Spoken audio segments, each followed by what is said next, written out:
This is Football at 4. Still can get a lot better. We shot ourselves in the foot a lot.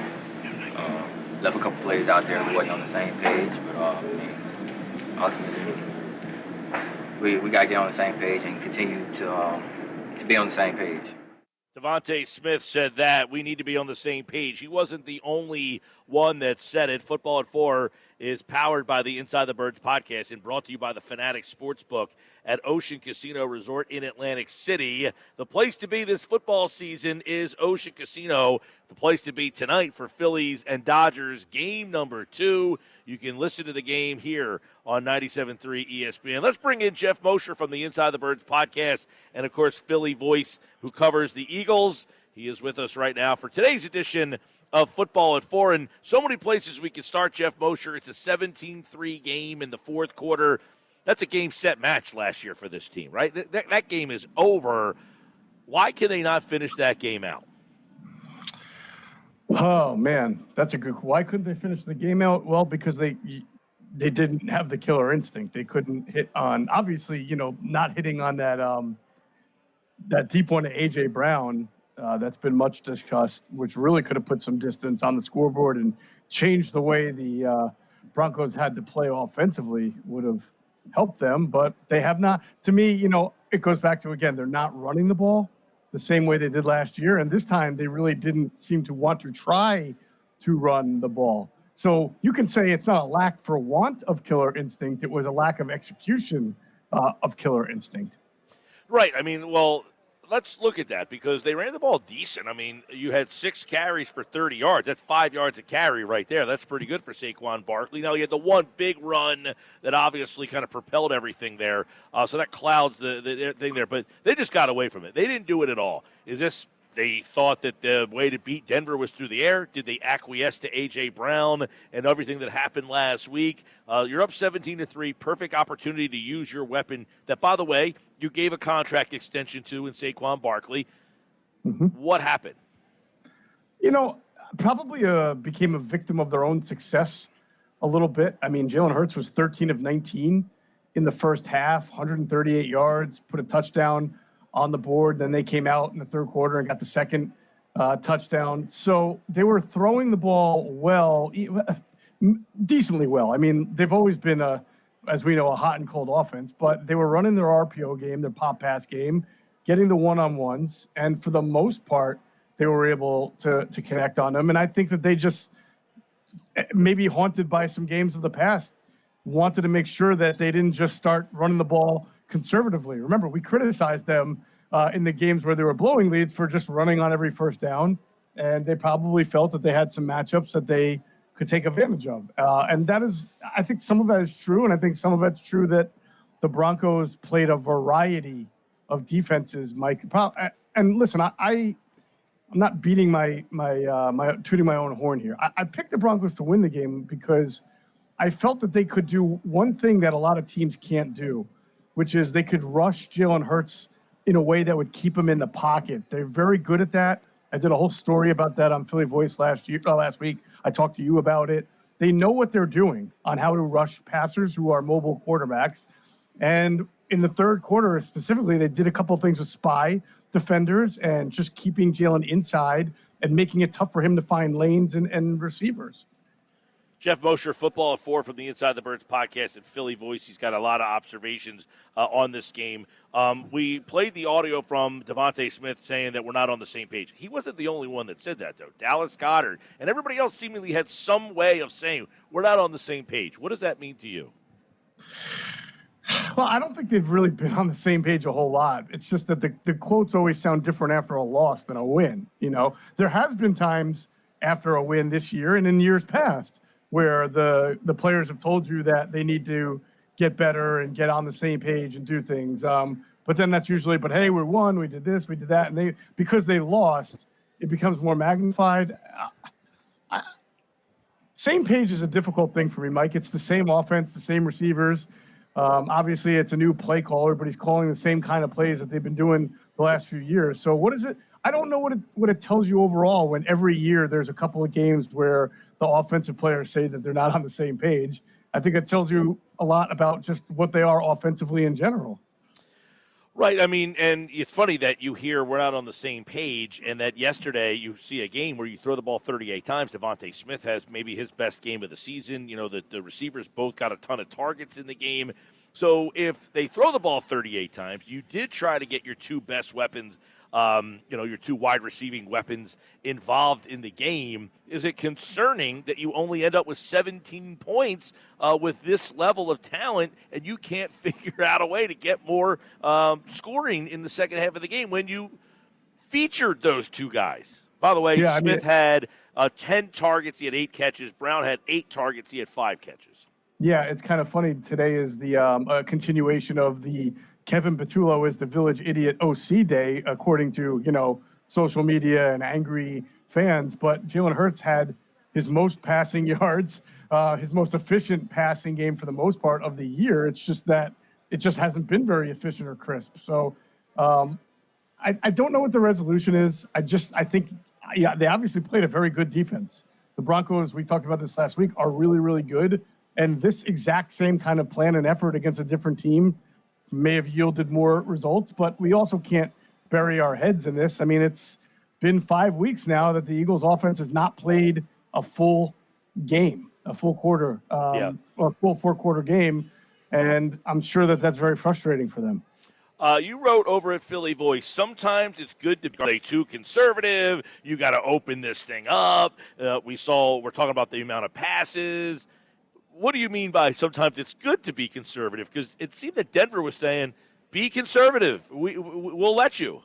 Yeah, no, that was the whole paragraph was sort of tongue-in-cheek. It was about the 2 times against the Rams that they ran the ball on 3rd and 15, and everybody was very upset. They were backed up in their own end zone, and they just handed off to Saquon on 3rd and 15. One was 3rd and 15, one was 3rd and 18. And they got nothing from it. But they faced the exact same scenario against the Broncos, who I'm sure thought, by the defense especially that they played, that the Eagles were just going to sit there and hand the ball off to Saquon Barkley. Right. And instead, they get Jalen Hurts going deep to Devontae Smith for 52 yards, the biggest play in the game. So I think part of that is, yes, you were conservative and it hurt you in one game, but it helped you set up a play for down the road or a philosophy that your opponent didn't expect for down the road. Yeah, I would, contend too that you have a 17-3 lead. It's okay to be conservative. If that's what you ran the clock out last year in that game. In the fourth quarter, 17-3, that game was over, right? That game was over. I don't call that conservative because for what you just said. Last year, the Eagles' second half running game was the most prolific offense in all of football, whether it's offense, rushing, deep, passing, because Saquon Barkley had about some crazy 65% of his rushing yards were in the second half last year. So that's a weapon. Yeah. So I don't think that at 17-3 is certainly not enough in the third quarter to start saying we've won the game, let's run the ball. But when you have Saquon Barkley and you have the ability to hit some home runs, it seemed a little strange that he didn't get a carry from midway through the first quarter until early in the fourth quarter. And there were a lot of 3-and-outs in between there. Your read on some of the shots they took down the field. Everyone's talking about the A.J. Brown. It looks like he stopped. Did he stop because he couldn't see the ball? He couldn't track it? Did he just give up on the play? There's that play. There's the Goddard play. I mean, he had some throws to be made that were not on the mark. And these are throws that where you're saying, man, in the NFL, you got that much separation. You got to connect.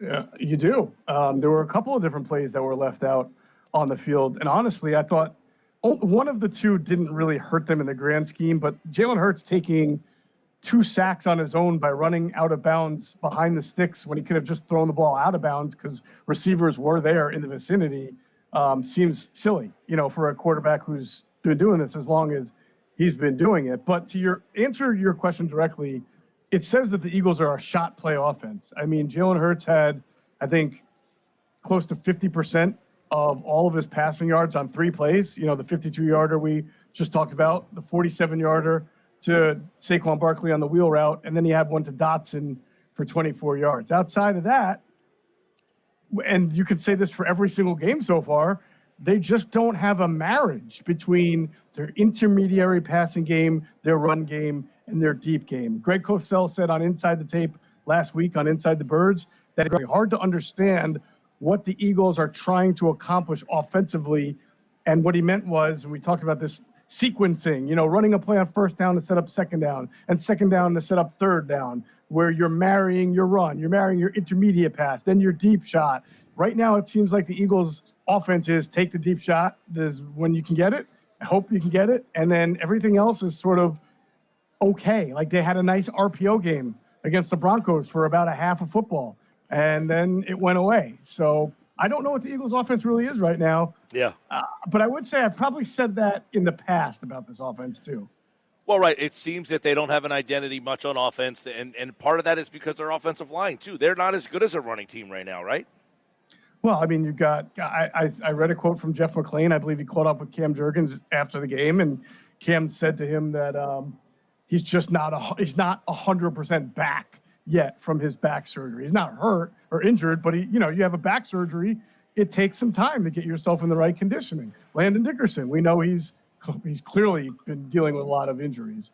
And then obviously Lane Johnson's been in and out. So yeah, they're not the same as last year for sure. That doesn't mean there aren't some lanes.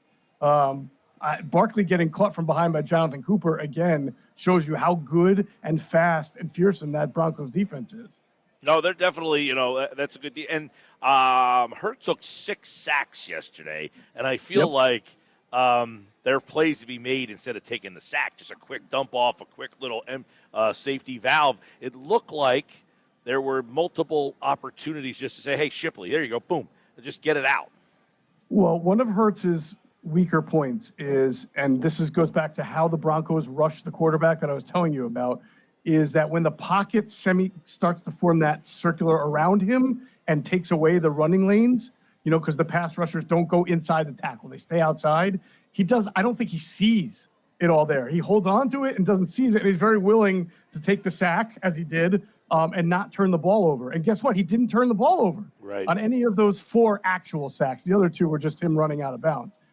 So that's normally a key to success for the Eagles. It just, in this game in particular, against a good team, it's not. But I would tell you that we've seen that time and time again against other teams, but the Eagles have won that game because they've just been able to outscore their opponent. What do you make of where they are? First month of the season, it's kind of preseason. You're just trying to are you worried about Kevin Batula and his role in this offense? I mean, you see him and Jalen kind of getting at it on the sideline. You see guys all throughout the season seemingly we're not on the same page. Guys don't look happy. Body language looks poor. Are you worried that they made a mistake with bringing in an inexperienced play caller with this group of guys that won a world championship, and that they needed someone with a little bit more chutzpah, and experience? I mean, it's a double-edged sword, Mike. I feel like that's going to be the conversation every single time they don't win a Super Bowl. And I'm not saying, listen, they may win the Super Bowl this year. I'm not trying to say that. But whenever things don't look right, somebody's got to get fired because they're not equipped for the job. And I think if you remember last year when they were 2-2 and Vic Fangio's defense was getting shredded, everybody was like, what's wrong with this guy? What is he doing putting Avonte Maddox out there? How come they can't rush the passer? Nolan Smith has no, you know what I'm saying? We don't give it time and we don't allow it to manifest. So no, I'm not worried because it's the same offense they've been running for the last 3 or 4 years. Different play caller, and maybe he needs to sequence his calls better. But I'll be worried in week 14 if they're only 2 games over 500. They're 4-1. This will be an odd question. Oh God. Do you know Mark Sanchez at all? I've met Mark Sanchez a couple of times when he was an Eagles quarterback and some other places. I mean, is this story bizarre, not surprising, or this is nuts? I don't see how it could not be bizarre. It's absolutely bizarre. Well, I guess I asked that question of when you covered him and you see this story, are you like, I can kind of see that happening? When he came to the Eagles, obviously he was known as the Jets for kind of doing some screwy things and everything like that. But when he came to the Eagles, I found him to be a fairly humble guy, easy to talk to, not into the whole party. But, this is 10 years later? I mean, you never know. You're in a city. We all know that when you travel for business, you drink a little bit when you can, especially if you got money like Mark Sanchez. So I'm not excusing what he did. I'm just saying, surprise, not surprise. The stuff that just keeps coming out, at first it was oh, you feel bad for him, hope he's okay, Yeah. to the point where now, like, it looks like he's going to serve some major jail time here. It does appear that way. So I guess we'll see what happens. All right, It's Geoff about Mosher. as bizarre as it can be. I know you got to run, man. Check out Philly Voice for his take on the Eagles' loss.